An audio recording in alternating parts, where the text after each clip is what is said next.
this is largely opinionated as opposed to steeped in any fact. But I'll tell you a couple things. I like Mack Brown. I like Bubba Cunningham, who's the athletics director. And I think it was the writing on the wall, and Mack said so as much in his presser after the NC State loss, that it was time. They said they started looking for coaches after the James Madison loss. You could just feel it coming. It strikes me as very, very weird that they fired him. And he said that he had asked in his presser, I'm paraphrasing because I watched it once and I didn't watch it all the way through, that he asked to stay on through the rest of the season, and they decided to fire him instead of like basically waiting another week. Because the bowl game is not what they're talking about. Mack basically said, hey, I want to wait till after the state game. And you know, it just rings really, really weird to me for several reasons. The only way I can justify it in my mind is if they felt like they had to get a leg up. Because, man, once coaches start dropping, then, dude, it is a free-for-all to get a new coach, right? And, I mean, like, unless they were like, hey, dude, these whatever 5-7 days, we can't afford to lose because we can't risk somebody else getting fired and hiring somebody that quickly. But they roll out the list, and I'm like, I mean, short of Arthur Smith, I didn't really see anybody on that list, and we talked about this in our group chat. I didn't see anybody else that really made me think he's going to come along and do better than Mack Brown did. And I think at the end of the day, dude, Mack Brown's the best football coach Carolina's ever had, and twice. They're in the all-time pantheon of football coaches at Carolina.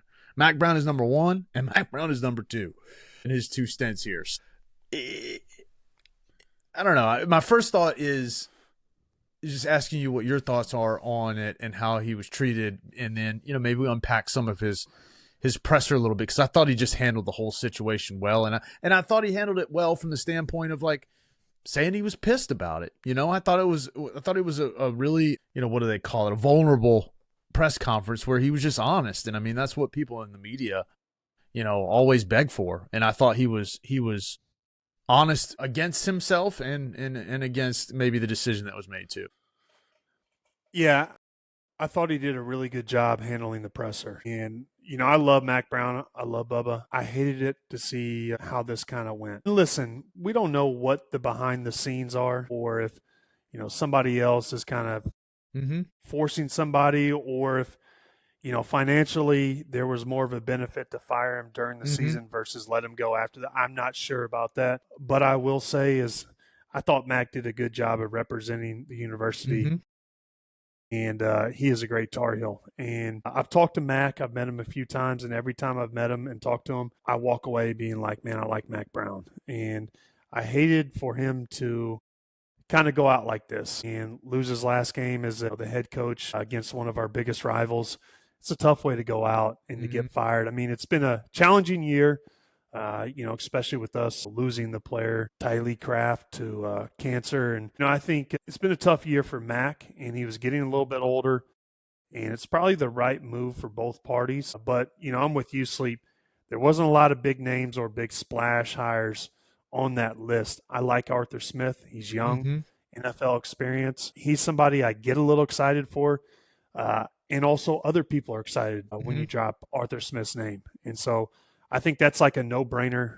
I think if he wants a job, you've got to seriously consider him and, pretty much hand him the job if he wants it, because I think kids will really like his NFL experience and he'll figure out recruiting. Right now in college, sports in general, recruiting is not the same.